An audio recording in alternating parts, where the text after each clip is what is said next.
Well, when you think about Brazil, what's the first thing that comes to your mind? Forests, Rio, samba, football?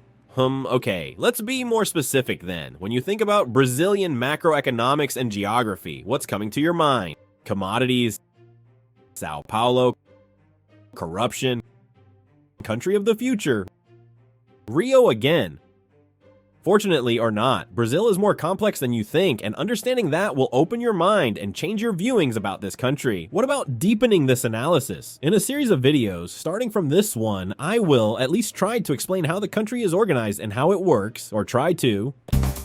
Yes, I know very well that you are probably bored with the same kind of videos talking about Brazilian macroeconomics, with the script focusing on how it got the commodity boom, then some economic policies taken by the government between this time, the biggest corruption scandal ever recorded in humanity, the series of decisions who driven the country until the state it is today, and finally formulate the same conclusions made by major economics channels when talking about the theme. First of all, before explaining how it works, a quick class of basic geography. Brazil is a country located in South America, ranked 5th in area, with 8,514,000 square kilometers of a very diversified land, including the famous Amazon rainforest. And no, the country isn't just formed by this. The Cerrado, your Brazilian imported food comes from here. The Pampas, in Brazil, the majority in the Rio Grande do Sul state, and I will tell in further videos why this is so important for the agriculture supply inside the country. The Pantanal, a unique biome in South America who is very important to global climate, and, pay attention, it doesn't make part of Amazon rainforest. Your teacher taught you wrong. The Caatinga, a semi-arid zone where is located the worst HDI cities in the country. And finally, for last, the Atlantic forest, where 80% of its population lives. Brazil also has the 7th largest population in the world, with more than 203 million people as of the 2022 official census, and a GDP of $1.95 trillion, making it the 9th biggest in the world. Looking just at this, you start to think, well, with these numbers, they should be rich, alright. Then you realize that the GDP per capita is just $9,606, far from the developed nations. Okay, after understanding the basic geography of the country, now it's time for a basic explanation of how the country is organized. Brazil has been a federative republic since 1889, being divided into 26 states and one federal district with the capital Brasilia. No, Rio hasn't the capital of Brazil since the 60s. For geopolitics purposes, these states are divided into 5 major regions. North, who comprehends the Amazon region. Northeast, the poorest and second most populated. Central West, your food comes from here. Southeast, the most developed. And South, proportionally, the most industrialized region of the country.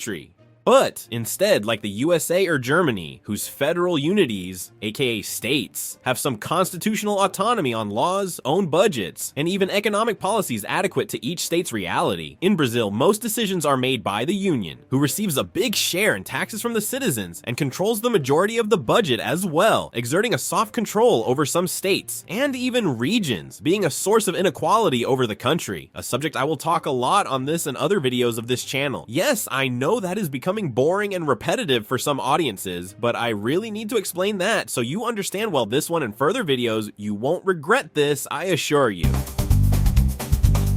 As we can notice, Brazil is a continental country with a large population, having different geographies and even climates. For example, when in a northeast city like Fortaleza, we have 30 Celsius degrees in June and July. At the same month, we can find temperatures rounding between 5 and 10 Celsius degrees in cities like Curitiba and Porto Alegre in the south. So you ask me, where do you want to reach with that? In the USA, we can find the same range of temperatures between the cities as well, and the USA is a developed country. You could be right, but aside from other problems that have been talked about lately and will be on other videos, the geography is far different between those countries. Let's take for example a soybeans plantation in the central west state of Mato Grosso, which will be exported to China. After harvesting the product, it is loaded into trucks, the majority on roads in bad conditions, or trains and crosses 2,000 kilometers until reaches Santos Port, or 2,100 kilometers to Paranagua Port, where it is loaded into large ships and goes to China. Meanwhile, a soybean planted in the US state of Indiana can be loaded into barges across the Mississippi River until the Mississippi Gulf Coast to be loaded in ships, or can be transported using rail or trucks in the last case until Pacific Northwest, then loaded in ships, representing an advantage to US producers facing the Brazilian ones. Keeping on the subject of the soybeans market, even with that sort of issue in its infrastructure, Brazilian soybeans arrive in China cheaper than the US produced ones. And then you should question me. Oh, of course it happens because of trade war, tax impositions between US-China. I'm talking about 2013 to 2015 ongoings, years before a certain New York tycoon even dreamed of being a favorite in the 2016 US presidential race. Well, now it's time to talk about the good things about Brazil. The answer to the late question is massive R&D by the government on the figure of Embrapa, an acronym that in English means Brazilian Agriculture and Livestock Research Company, a federal autarky that studies sources that affect the agriculture as a whole, like seeds, the soil, weather conditions, and animal genetics. More than that, Embrapa can develop products and make agreements with producers, even worldwide, to apply on a large scale in return for royalties, which is used to fund new research, optimizing the production, and consequently decreasing the cost for production, and, in agriculture jargon, the farm gate price of the products. Is it difficult to comprehend? Okay, let's go with a practical example, again using the soybeans.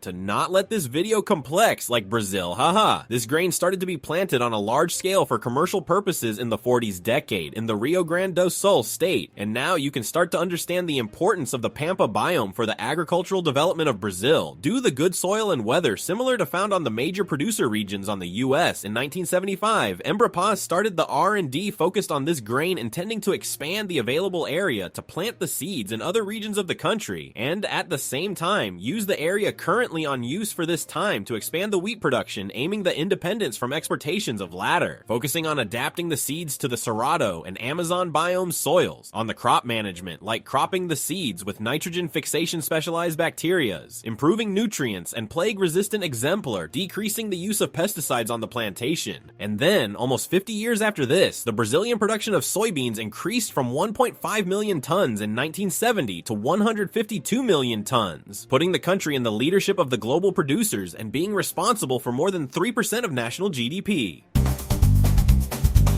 But to reach this percentage of the GDP number, just R&D isn't sufficient. It's necessary massive funding to cover the cost of the production, and only the bigger producers can take loans with lower interests. It happens due to a lot of factors, like Brazilian risk, with fiscal deterioration in recent years, lower average productivity, high costs, energy, logistics, as we discussed, and legal uncertainty, making external debt investors away from the country. To solve this, the government, through state-owned development banks, created the Plano Safra in 2002, with the goal of providing the resources for production of the grains, leveraging the growth of the agriculture sector share GDP, and in the last case, the whole country GDP. So yes, this is a way of pumping the GDP using direct government investments, and in my humble opinion, this is not wrong since it is used in the right dose.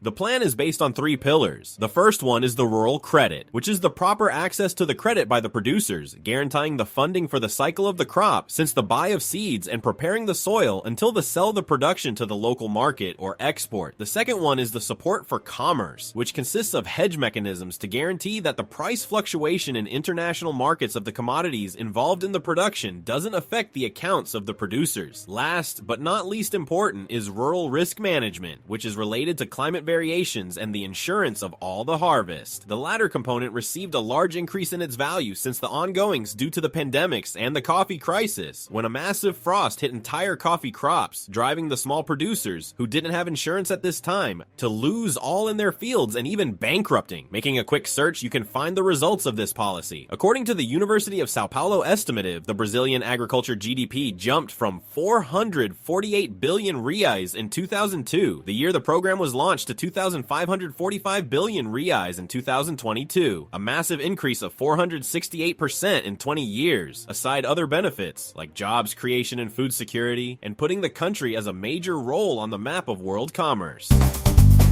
On the other side, due to the spread between the subsidized interests to the producers and the central bank-defined interests, there is a deficit that needs to be covered by the federal government every year. For many years, while the public accounts of this one still produce surplus following surplus and considering all the development in the sector, this cost was cheap and feasible. However, with years and the independence of agriculture being a major international player in exports, and the deterioration of the fiscal situation of the country, producing deficits and more deficits, for the 9 first months of 2020, 2024, it is 104 billion reais, almost 1% of the GDP, makes some people question if the government still needs spending on this kind of programs subsides. And no, I'm not talking necessarily of the Plano Safra. There are a lot of things to cut before think about put the scissors on that. The explanation? It's simple. Or not. Brazil is one of the countries that decreased year over year the agriculture subsidies. Aside from Plano Safra, there are other programs. According to Forbes Brazil, between the years 2000 and 2020, the federal government decreased the direct support to the producers from 19.34 billion US dollars to 1.96 billion US dollars in 2020. It compensates by and large the actual deficit on Plano Safra's estimate for the 2024/25 season in 16 billion reais, or 3 billion US dollars. If we put on terms of the gross revenue of the producers, a producer from the US and China is subsidized at 12%. Meanwhile, the EU is at 20%. So no, the problem with the Brazilian budget isn't due to the agriculture subsides. Didn't you notice that this is just one topic about all the Brazil, and I needed to explain about government decisions on this and how it affects the population. I didn't even start to discuss the Brazilian macroeconomics as a whole, and probably you should be tired and bored on the other side of this screen. Do you want to know why?